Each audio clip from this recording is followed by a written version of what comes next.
Muita gente já deve ter ouvido falar em uma fazenda em Campina do Monte Alegre, onde foram encontrados tijolos nazistas. Uma notícia que já ganhou grande repercussão na mídia. O que muita gente não sabe é que por trás destes tijolos existe uma história misteriosa que vem sendo desvendada até em pesquisas acadêmicas. É muito interessante. A fazenda, chamada Cruzeiro do Sul, e com a mudança dos proprietários, pode perder provas de fatos que marcaram uma geração.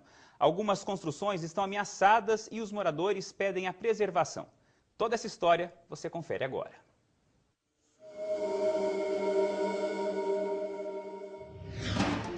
A ameaça dos novos tempos. Todo um período empilhado em construções. Parte da história do Brasil e do mundo em ruínas. Os mistérios guardados na Fazenda Cruzeiro do Sul, em Campina do Monte Alegre, sudoeste de São Paulo, agora podem ser enterrados sem muitas explicações.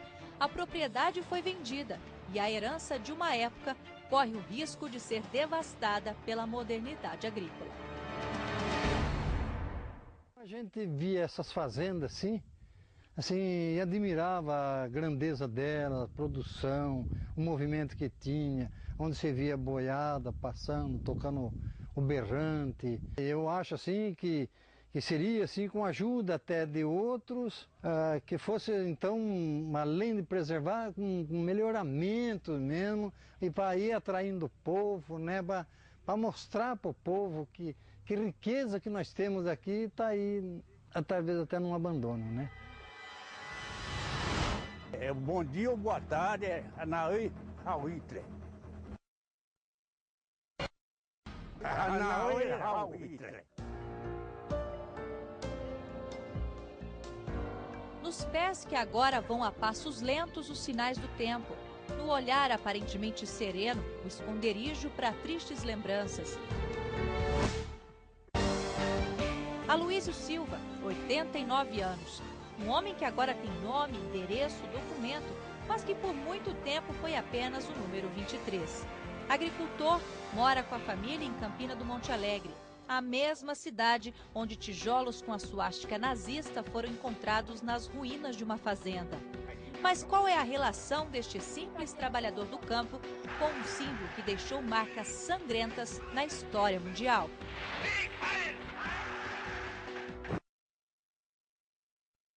E a superioridade da raça ariana, o partido nazista espalhou o terror pela Europa e fincou seus pilares também na América Latina. Em 1932, nascia a Ação Integralista do Brasil, uma organização que apoiava as práticas nazistas, principalmente nos aspectos políticos e econômicos, incentivados pelo partido de Hitler. A AIB ganhou força entre a burguesia da antiga capital federal, o Rio de Janeiro. Mas esse foi um período marcado por ideologias que se confundiam. Por um lado, existia o desejo de desenvolvimento econômico, que esbarrava em uma educação disciplinadora, muitas vezes marcada pelo racismo.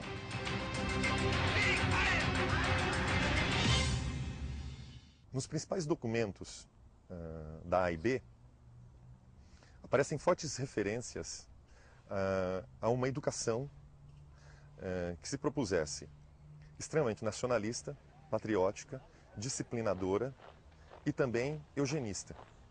A eugenia era uma pretensa ciência que acreditava ser possível produzir processos evolutivos dentro de uma raça pátria-nação. E por isso poderia ser definida de maneira reduzida como racista. Nesta mesma época, seu Aloísio, com apenas 10 anos, foi parar na pequena cidade do interior de São Paulo. O 23 é um dos 50 meninos levados de um orfanato no Rio para trabalhar nas fazendas da família Rocha Miranda, uma das mais poderosas da elite carioca e apoiadora do integralismo no Brasil. Primeiramente, eles levaram um saco de bala e jogavam assim no quintal onde nós estávamos brincando de bicicleta e coisa, bola.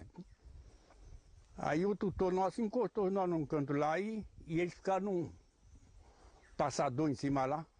Eles pegavam um punhado de bala e jogavam assim. É a mesma coisa de galinha estar catando milho, né? E aí eles falaram que vocês iam fazer o que aqui? Que nós ia viver uma vida de rico aqui. Ia andar a cavalo, andar de barco. e chupar fruta no pé de fruta. Quando chegou aqui, a promessa que ele fizeram lá era outra. Aqui, quando chegou, foi no outro dia cedo, nós fomos para a piscina tomar banho, depois tomar café, depois do café cada um pegar uma enxadinha lá na serraria para arrancar praga no campo.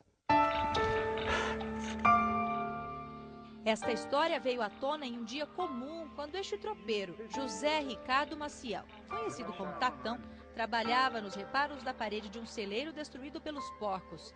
Os tijolos com a suástica nazista foram descobertos na fazenda Cruzeiro do Sul, que pertenceu à família Rocha Miranda e onde o Tatão morava com a esposa.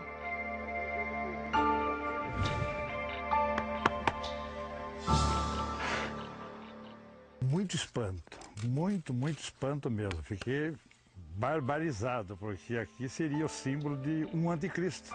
Eles estiveram por aqui, queira ou não queira, alguma coisa do mal passou por aqui, né? Primeiro foi muito espanto. E foi por meio das evidências levantadas por este pesquisador que os tijolos da fazenda Cruzeiro do Sul e a vida de seu Aloísio se cruzaram. Uma relação que ganhou centenas de páginas em uma tese de doutorado. A transferência desses meninos, feito com o conhecimento e o reconhecimento da Irmandade de Misericórdia e do Juizado de Menores do Distrito Federal, pressupunha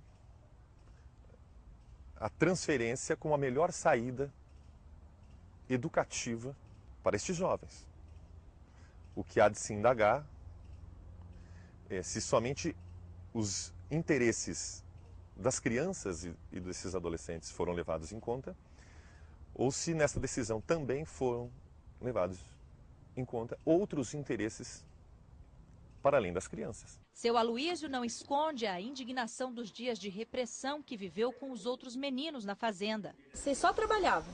Trabalhava. E não ganhavam? Não. Ainda tinha uma palmatória acompanhando a gente com uma vara de marmelo. O que nós podemos sim afirmar é que práticas educativas semelhantes às adotadas nos países do eixo também foram adotadas no Brasil. Dentre elas, o isolamento por gênero, o isolamento por cor de pele, o trabalho de crianças como base educativa, o rigoroso disciplinamento, as colônias agrícolas.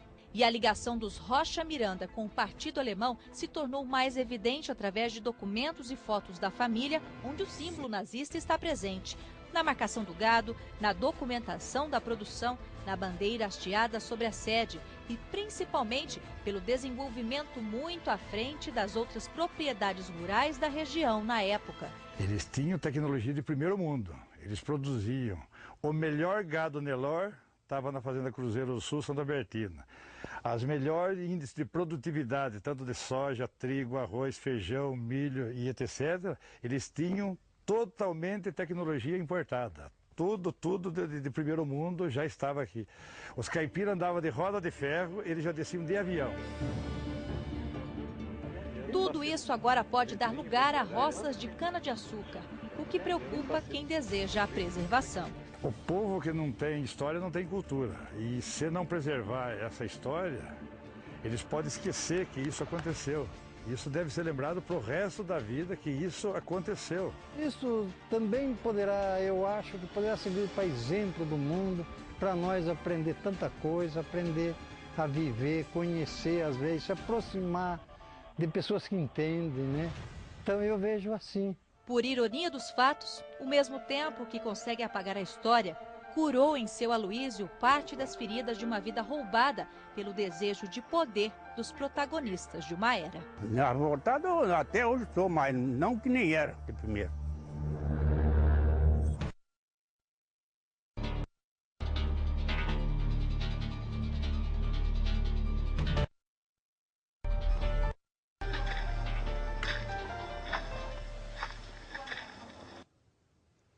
Que história impressionante e precisa ser preservada, não é? É uma história que quando a gente se envolve, a gente percebe que tem muitas lacunas. Tem muita coisa que ainda não foi esclarecida. Essa pesquisa desse cientista de Campinas esclareceu bastante coisa, conseguiu dar uma ordem cronológica às coisas, mas tem muita coisa a ser desvendada ainda. E a nossa equipe entrou em contato com a usina sucroalcooleira de Itaí, que está plantando cana-de-açúcar na fazenda Cruzeiro do Sul. A administração informou que as construções não serão derrubadas, mas também não há nenhum projeto de preservação, o que é uma pena. A prefeitura também informou que não prevê a restauração do local, já que não pode interferir em uma propriedade particular.